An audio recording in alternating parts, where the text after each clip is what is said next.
I guess ये America का लग रहा है मुझे, तो इतना या चाइना का होगा। इंडिया के प्राइम मिनिस्टर जब वो किसी इस्लामिक कंट्री में जाते हैं तो वो उस वक्त वहाँ के इस्लामिक कंट्रीज जो हैं वो उनको बहुत अच्छी तरह से वेलकम क्यों करते हैं। वीडियो देखकर आपको लग रहा है कि इस तरह का एयरपोर्ट इंडिया बना सकता है या इंडिया में बनाया गया होगा? जज्बाती होने का वक्त नहीं है। मैं आर्मी की भी बात ही नहीं कर रहा यहाँ पर एजुकेशन की बात है मेरे भाई। मैंने कहा कि झंडे बनाने से क्या गुर्बत खत्म होगी? आज अफगानिस्तान के अंदर जो टीडीपी पाकिस्तान पे हमले कर रही है। जी बिल्कुल, इंडिया बहुत डेवलप्ड कंट्री बन रहा है। आने वाले फ्यूचर में वो यानी कि सारे मुल्कों को पीछे छोड़कर आगे जा रहा है। वो उनको अपने यहाँ के सबसे बड़े अवार्ड्स क्यों देते हैं और उनसे मिलकर खुश क्यों होते हैं, ये बात भी शायद हमें कोई समझा सके पाकिस्तानी अगर तो बता। क्या हम इतने कमजोर मुसलमान हो गए कि हम किसी दूसरे के मजहब को बर्दाश्त नहीं कर पाते? ये पाकिस्तान ने बेसिकली कुछ गलतियां की हैं। हम सारा टाइम वहाँ पे जाके इंडिया इंडिया करते रहते थे कि यहाँ पे इंडिया आ जाएगा, इंडिया आ जाएगा। हम अफगानिस्तान को इंडिया इंडिया ऐसे करते थे जैसे हम अपने पाकिस्तानियों को कह रहे हैं। तो क्यों नहीं बना सकता? उनके बाद यानी हर फील्ड में वो आगे जा रहा है, तो एयरपोर्ट भी बना सकते हैं। मेरा सवाल ये कि क्या कोई पुरानी मस्जिद अगर ऐसे कोई कह दे कि जी ये इस्तेमाल के काबिल नहीं है या कमजोर हो गई है तो क्या वो मस्जिद गिरा दी जाएगी? जो इतना शानदार एयरपोर्ट बनाया गया, इसकी कुल लागत कितनी आई होगी?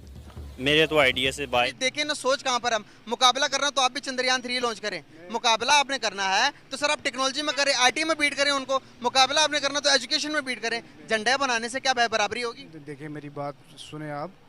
हमारी आर्मी अल्हम्दुलिल्लाह इतनी पावरफुल है। आप देखें कि पिछली दफ़ा वो जब उन्होंने किया था हमला तो उसका जवाब किस तरह मिला था। यहाँ पर जज्बाती होने का वक्त नहीं है। मैं आर्मी की भी बात ही नहीं कर रहा यहाँ पर एजुकेशन की बात है मेरे भाई। मैंने कहा कि झंडे बनाने से क्या गुर्बत खत्म होगी? झंडे बनाने से ये आप मोहब्बत का इजहार तो कर सकते हैं ना। सर मोहब्बत का इजहार मैं इस तरह करूंगा, मैं इलम कुछ अपने मुल्क को दूं। मेरे मुल्क से मैं बाहर से इन्वेस्टमेंट मंगवाऊं, पैसा मंगवाऊं, मुल्क की गुर्बत दूर करूं। यहाँ पर जो लोग हैं इनकी मैं झंडा लगाने से बेहतर है जो 40 करोड़ रुपए मैंने वहां पर लगाए हैं, मैं देखूंगा कौन किस गाँव को मैं पानी दे सकता हूँ, किस गाँव की मैं गुर्बत दूर कर सकता हूँ। सर ये चीज़ें आप दुरुस्त फरमा रहे हैं, लेकिन प्रॉब्लम आप ये देखें ना कि एजुकेशन भी अपनी जगह पे जारी है। ये नहीं है कि बिल्कुल लोगों को अवेयरनेस नहीं है या उनके पास कोई मालूमात नहीं है। वो भी अपने तौर पे जितनी वसातत है, जिसकी जो जितनी है वो कर रहे हैं अपने तौर पे। लेकिन जिसके पास अगर इजहार देखना, इजहार करने के बहुत सारे तरीके होते हैं। कलम से भी होता है, झंडा बनाने से भी होता है, हर चीज़ से एक अपना डिफरेंट तरीका होता है, उससे वो अपना इजहार करते हैं।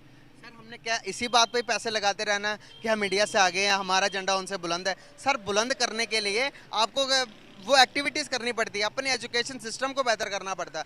अगर हमारे पास आज आज बताएं, मुझे एक बात का जवाब दें, अगर वहीं 40 करोड़ रुपए एजुकेशन सिस्टम पर लगा देते। आप जिस तरह से देख रहे हैं आईटी इंडस्ट्री उन्होंने कितनी बड़ी कर ली है।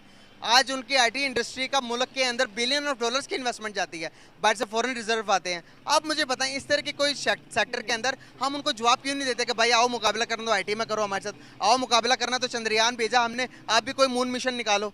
मेरी बात सुने, आपने खुद ही अपने सवालात का जवाब भी खुद ही दे दिया है। जो आप कह रहे हैं वो सही फरमा रहे हैं आप। ओहो,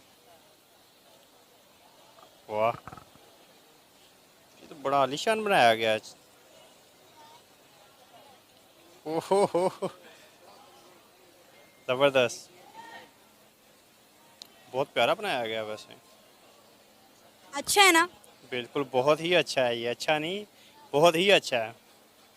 क्या लगता है ये एयरपोर्ट कहाँ पर होगा? आई गेस ये अमेरिका का लग रहा है मुझे, तो इतना यहाँ चाइना का होगा।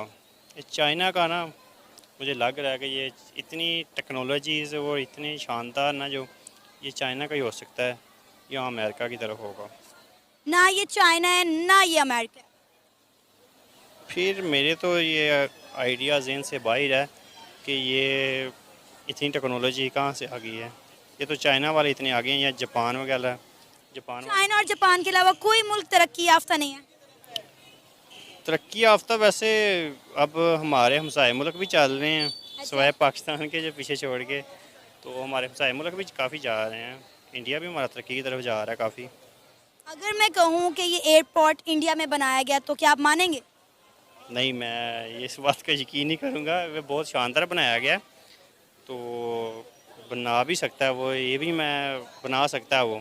इंडिया के प्राइम मिनिस्टर जब वो किसी इस्लामिक कंट्री में जाते हैं तो वो उस वक्त वहाँ के इस्लामिक कंट्रीज जो हैं वो उनको बहुत अच्छी तरह से वेलकम क्यों करते हैं, वो उनको अपने यहाँ के सबसे बड़े अवार्ड्स क्यों देते हैं और उनसे मिलकर खुश क्यों होते हैं, ये बात भी शायद हमें कोई समझा सके पाकिस्तानी अगर तो बता दे।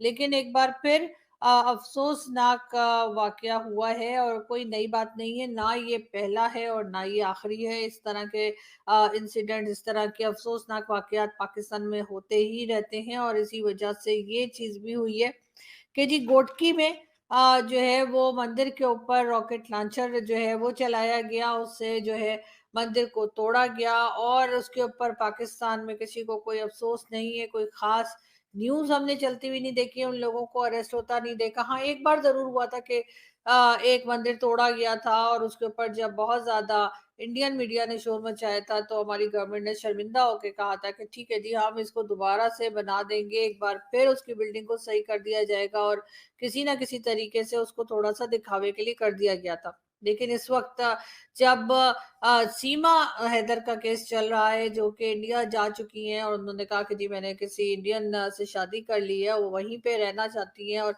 तरह-तरह की बातें की जा रही हैं। ख़ैर उसके बारे में ये भी कहा जा रहा है कि हो सकता है कि वो आईएसआई की प्लांटेड हो या हो सकता है कोई आईएसआई एजेंट हो और इस किस्म की चीज़ें भी कही जा रही हैं। लेकिन साथ-साथ हम ये भी देख रहे हैं कि यहाँ पर भी तरह-तरह की वीडियोज़ बन रही हैं जिसमें लोग जो है वो हथियार लेके बैठे हैं, कुछ डाकू हैं, कुछ और तरह के लोग हैं और वो ये कह रहे हैं कि सीमा हैदर को वापस लाया जाए वरना हम यहाँ पे जो रहने वाले हिंदू है या हिंदू कम्युनिटी है हम उसको तंग करेंगे, उनको मारेंगे या उनके मंदिर तोड़ देंगे। देखी थी, ये इंडिया में बना है मेरे ख्याल से, ये एयरपोर्ट। देख भी लिया आपने? जी मैंने फेसबुक से आज इसकी ऐड देखी थी, ये इंडिया का है मेरे। नहीं नहीं, ये इंडिया का नहीं, मेरा ख्याल है आपने गलत देख लिया। नहीं, इंडिया का है ये। इतने यकीन के साथ क्यों कह रहे हैं? हो सकता है आपने टाइटल और कैप्शन गलत पढ़ा हो। नहीं, मैंने उनके पेज लाइक किए हैं ना, तो ये उधर जो भी उनके यानी कि कोई मोटरवे बनती है, कोई एयरपोर्ट बनते हैं, उनकी शो अप हो, चाइना की और इंडिया की मुझे शो हो जाती है अच्छा। कि ये इस मुल्क यानी आज इसमें ये चीज़ हमने डेवलप कंट्री की है। तो उधर के ये जो पीएम है या उनके जो बड़े बड़े लीडर हैं उनको मैंने फॉलो किया ना, तो अपने पेज पर फिर लगाते हैं कि हमने अपने मुल्क में ये काम किया है। अच्छा, वीडियो देखकर आपको लग रहा है कि इस तरह का एयरपोर्ट इंडिया बना सकता है या इंडिया में बनाया गया होगा? जी बिल्कुल, इंडिया बहुत डेवलप कंट्री बन रहा है, आने वाले फ्यूचर में वो यानी कि सारे मुल्कों को पीछे छोड़कर आगे जा रहा है, तो क्यों नहीं बना सकता। उनके बाद यानी हर फील्ड में वो आगे जा रहा है, तो एयरपोर्ट भी बना सकता है ना। पाकिस्तान को बड़ी देर से उनको समझ आ गई, पाकिस्तान ने बेसिकली कुछ गलतियां की हैं। हम सारा टाइम वहाँ पे जाके इंडिया इंडिया करते रहते थे कि यहाँ पे इंडिया आ जाएगा, इंडिया आ जाएगा। हम अफगानिस्तान को इंडिया इंडिया ऐसे करते थे जैसे हम अपने पाकिस्तानियों को कह रहे हैं कि इंडिया आ गया, इंडिया आ गया। ठीक है, पाकिस्तानी तो ज़ाहिर बात है उनके पास तो चॉइस नहीं होती, उन्होंने तो मानना ही होता है। लेकिन दूसरे मुल्क दोस्तों, मुझे उम्मीद है कि ये वीडियो आपको पसंद आया होगा। वीडियो पसंद है तो प्लीज़ हमारे YouTube चैनल को जरूर सब्सक्राइब कीजिए। इसी प्रकार का भविष्य में वीडियो देखने के लिए चैनल को सब्सक्राइब कीजिए। हमारे इस YouTube चैनल पे आपको इससे भी ज़्यादा इंटरेस्टिंग वीडियो भविष्य में देखने को मिलता रहेगा। तो प्लीज़ हमारे YouTube चैनल सोच टाइम्स को सब्सक्राइब कीजिए, वीडियो को लाइक कीजिए, इस वीडियो को अपने दोस्तों के साथ जरूर शेयर कीजिए। नमस्कार, फिर मिलेंगे अगले